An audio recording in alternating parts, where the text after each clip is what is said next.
Bonjour tout le monde, bienvenue pour ce quatrième cours du niveau de cinquième que je vous propose pour aujourd'hui. Aujourd'hui on va attaquer un nouveau chapitre qui va porter sur en gros le fonctionnement de notre corps et on va s'intéresser notamment aux adaptations de notre organisme lorsqu'on fait un effort physique. C'est pour cela que je vous montre cette photo de personnes qui sont en train de faire un marathon. Le plan de ce chapitre sera le suivant. On commencera par étudier les effets de l'effort qu'on arrive à facilement percevoir sur notre corps. Après, on étudiera dans un deuxième temps, donc prochain cours, les besoins de nos muscles. On verra qu'ils vont avoir des éléments qu'ils vont consommer et d'autres qu'ils vont rejeter. On va étudier ensuite nos poumons, nos reins, et pour terminer, en faisant un peu la connexion avec ce qu'on a vu sur la digestion, on verra la circulation sanguine dans l'ensemble de nos organes. Alors, pour commencer, on va étudier ce qui change dans notre corps lors d'un effort. Je vous propose un premier exercice qui va permettre de répondre notamment en partie à cette question-là, cette question globale. Donc comment fonctionne notre corps, ça c'est la question globale du chapitre. Et nous on va commencer à répondre à comment s'adapte-t-il lors d'un effort. C'est les deux premières parties du chapitre qui permettent d'y répondre. Premièrement, on a cette succession de questions que je vous pose. C'est au repos, je vais vous demander de mesurer le nombre de pulsations de ton cœur pendant 20 secondes. Et une fois que vous aurez fait cette mesure pendant 20 secondes, vous allez devoir essayer de me déterminer pendant 1 minute combien de battements est-ce que ça fait. Et après, les questions 3 et 4, c'est exactement la même chose, sauf que vous allez devoir me refaire ces mesures après avoir fait un effort physique. Alors, voilà le tableau au final à compléter. J'aurais simplement pu vous poser la question, complétez-moi le tableau suivant, mais je vais vous guider un petit peu plus. Donc, ici, vous avez un tableau où vous avez la première ligne qui vous montre donc les colonnes, les lignes à remplir pour les relevés que vous allez faire au repos. Et après, vous avez une deuxième ligne où c'est exactement la même chose après un effort. Première colonne, c'est le nombre de battements du cœur après 20 secondes. Donc vous faites votre mesure pendant 20 secondes et vous complétez à ce niveau-là. Et après, vous avez le calcul à faire. Vous allez vous servir de votre mesure pendant 20 secondes. Il y a une petite multiplication toute simple à faire. Et là, hop, vous pouvez compléter pour le nombre de battements, BPM, pour le nombre de battements par minute. Alors, en termes de méthodologie, pour prendre votre pouls, alors vous pouvez le faire en famille, il n'y a pas de problème. Je vous ai mis 2 photos de mon magnifique bras, de mon magnifique poignet pour que vous puissiez comprendre comment on fait. Alors il y a la technique déjà, ce qu'il faut faire c'est sur un de vos poignets, et il faut visualiser la zone où vous allez pouvoir prendre votre pouls. Et si je contracte mon poing, c'est pour que vous puissiez voir un des tendons de mes doigts qui est là. Et en fait, entre le tendon et puis le bord de mon poignet, il y a une zone qui est juste ici. Et c'est dans cette zone-là qu'on peut facilement ressentir des pulsations d'une artère qui passe par ici. Donc les artères, ce sont des gros vaisseaux sanguins qui transportent beaucoup de sang et qui sont en contact avec le cœur, ce qui fait que quand le cœur bat, on ressent les pulsations dans les artères. Donc c'est dans cette zone-là qu'il faut mettre vos doigts de l'autre main. Et les doigts à mettre, ce sont les 2 plus longs doigts que vous avez sur votre main, c'est-à-dire l'index, celui que vous levez quand vous voulez poser une question à votre professeur en classe, quand vous êtes poli, ou sinon, donc c'est l'index ou alors le majeur qui est le doigt le plus long, qui est au milieu, qui est en fait votre 3e doigt sur votre main. Donc c'est avec ces 2 doigts-là que vous pouvez percevoir les pulsations du cœur. Évitez de le faire avec le pouce parce que le pouce est souvent moins sensible, donc vous pouvez louper des pulsations. Donc, en termes de méthodologie, vous mettez en place comme ceci. Quand vous ressentez les pulsations, vous pouvez commencer à faire un relevé de résultats. Mais alors attention, ce qu'il faut faire, c'est quand même lancer à côté de vous une horloge à l'aide de votre téléphone ou autre. Et le conseil que je vous donne, c'est de lancer le chronomètre. Vous cherchez après, une fois que c'est lancé, hop, vous déposez vos doigts sur votre poignet. Quand vous ressentez les pulsations, après vous regardez votre votre horloge sur votre téléphone, et puis quand vous êtes à un nombre rond, hein, par exemple si vous êtes à 30, si vous avez mis du temps à trouver votre pouls, vous commencez à partir de 30 et vous attendez 20 secondes tout en comptant le nombre de pulsations du cœur. Alors, ensuite, quand il faudra passer à l'effort, moi ce que je vous propose de faire, c'est de faire des flexions comme ceci. Donc vous faites des flexions pendant environ 30 secondes, voire si vous êtes motivé, et en même temps ça vous fera faire du sport, vous pouvez le faire pendant 1 minute. Essayez de le faire de façon assez intensive pour que vous sentiez que votre corps travaille, hein, pour que vous sentiez votre cœur qui commence à taper plus fort. Et une fois que vous avez fait ça, vous lancez une nouvelle fois votre chronomètre après l'avoir mis à 0, vous cherchez votre pulsation cardiaque. Là, ce sera beaucoup plus facile vu que le cœur tape plus fort pour ressentir ses artères, c'est quand même beaucoup plus simple. Et pareil, quand vous êtes à un nombre rond de votre chronomètre, vous commencez à compter, puis au bout des 20 secondes, vous stoppez pour faire votre prise, et puis vous enregistrez bien, vous mémorisez bien combien vous avez mesuré, puis vous pourrez compléter le tableau. Allez, donc pareil, hein, donc une fois que vous avez fait l'effort, vous mesurez le nombre de pulsations et puis vous suivez votre horloge, votre chronomètre pour faire tout ça. Donc vous complétez ce tableau. À vous de jouer.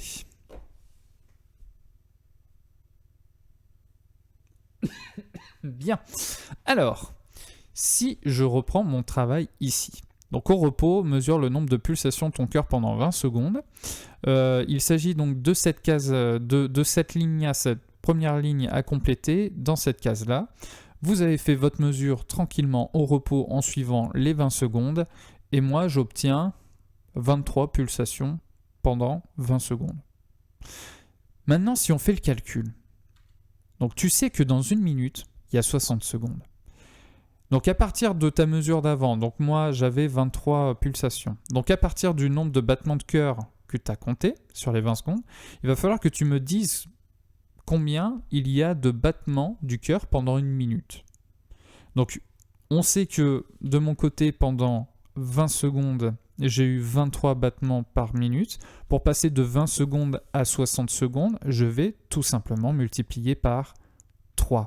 Et donc, je vais faire 23, donc c'est mon nombre de battements pendant 20 secondes, fois 3 pour passer de 20 secondes à 60 secondes, donc 1 minute, et j'obtiens ce résultat-là. Donc avec ma mesure, j'obtiens 69 battements par minute.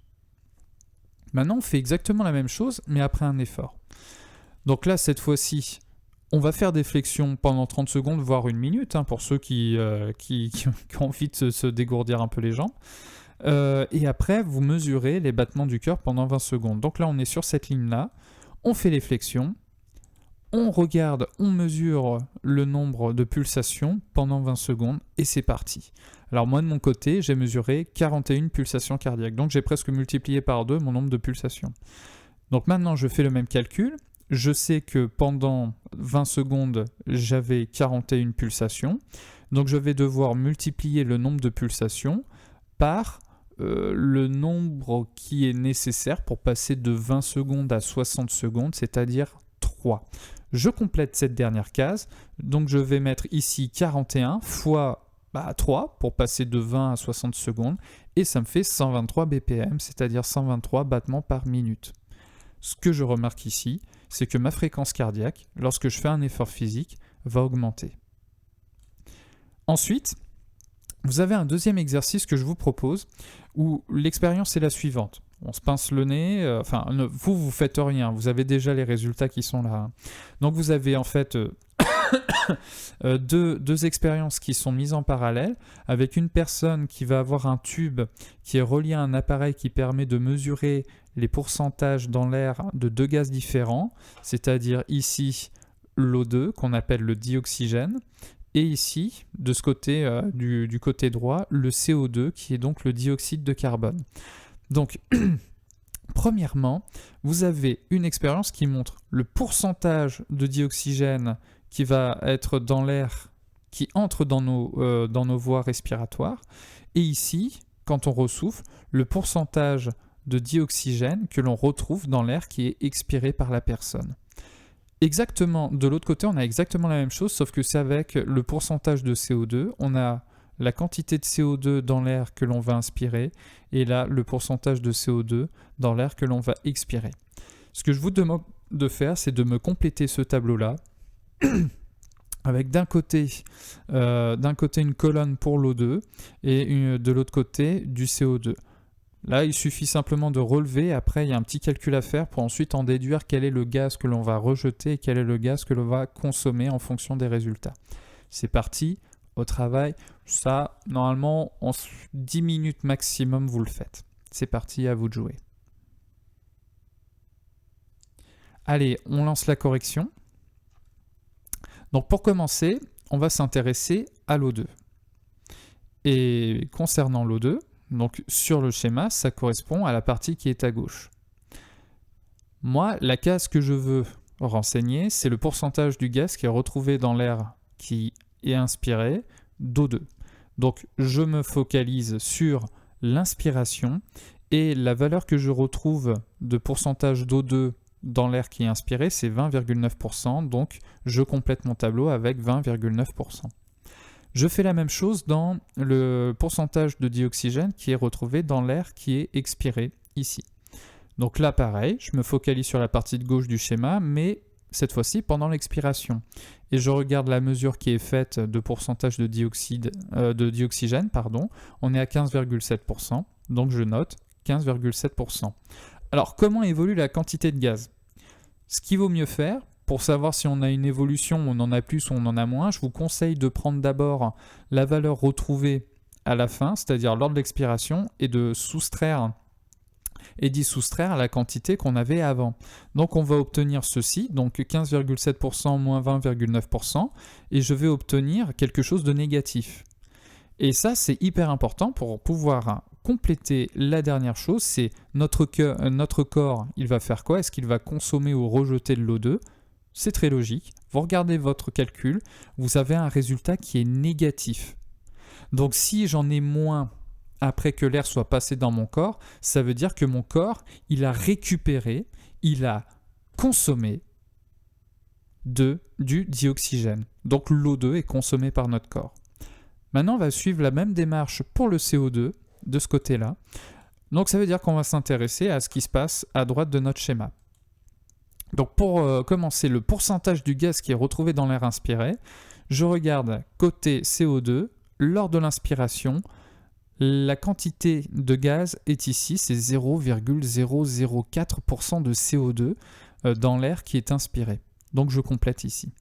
Maintenant, la quantité de CO2 qui est retrouvée dans l'air qui est expiré, pareil, on regarde du côté droit, mais cette fois-ci lors de l'expiration. Et là, cette fois-ci, je vais être à 5%, donc je note 5%, je fais le calcul, donc pareil, je fais 5% moins ici, moins 0,004%. Là, cette fois-ci, je vais avoir une valeur qui est positive. Et ça va m'aider à répondre à cette question-là. Si j'ai une valeur qui est positive, ça veut dire que mon corps a rajouté dans l'air qui était passé dans mon corps. Donc mon corps a rajouté du CO2, donc ça veut dire que notre corps va rejeter du CO2, donc il faut barrer le mot « consomme ». Donc à partir de ça, je peux en déduire que nous rejetons, quand on respire, on va consommer de l'O2 et on va rejeter du CO2. Voilà, donc nous, dans notre bilan, voilà ce qu'on peut affirmer. Lors d'un effort physique, notre fréquence cardiaque va augmenter et notre fréquence respiratoire aussi. On va respirer plus vite. Lorsque nous respirons, nous consommons du dioxygène et nous rejetons du dioxyde de carbone. Et lorsque nous faisons du sport, nous respirons plus fort, ce qui veut dire qu'on va consommer plus d'O2 et on va rejeter plus de CO2. Hop là, voilà, j'ai fait une petite modification, notamment quand on écrit O2, CO2, etc., etc. Le petit 2, à chaque fois, il est plus petit, il est en bas. Hein. Sinon, en chimie, même en SVT, hein, c'est juste que j'ai oublié de modifier la police. Il faut toujours l'écrire comme ça. Hein. Ne m'écrivez jamais le 2 au-dessus. Ça ne se fait pas. Quand on se reverra et que je vous ramasserai des copies de contrôle, si vous me l'écrivez en bas, je vais vous assassiner, je vous préviens. Alors... Maintenant, on termine avec les 3 définitions qui sont indispensables pour comprendre ce que c'est tout ça. Donc la fréquence cardiaque, c'est ce que vous avez mesuré, c'est le nombre de battements du cœur pendant 1 minute. La fréquence respiratoire, c'est le nombre de mouvements respiratoires pendant 1 minute. Et un mouvement respiratoire, c'est l'inspiration plus l'expiration. Donc on met les deux ensemble. Les deux ensemble, ça fait un mouvement respiratoire. Voilà. Je vous remercie pour votre attention. Continuez à bien travailler. Je vous préviens, il y aura des petits QCM qui vont tomber au fur et à mesure qui seront à faire sur Internet. Donc soyez sérieux dans le travail. Continuez bien à bien aller sur Pronote pour récupérer le travail à faire les exercices et aussi aller sur la chaîne YouTube pour bien suivre les corrections, pour bien comprendre tout ça. Prenez soin de vous et à tout bientôt.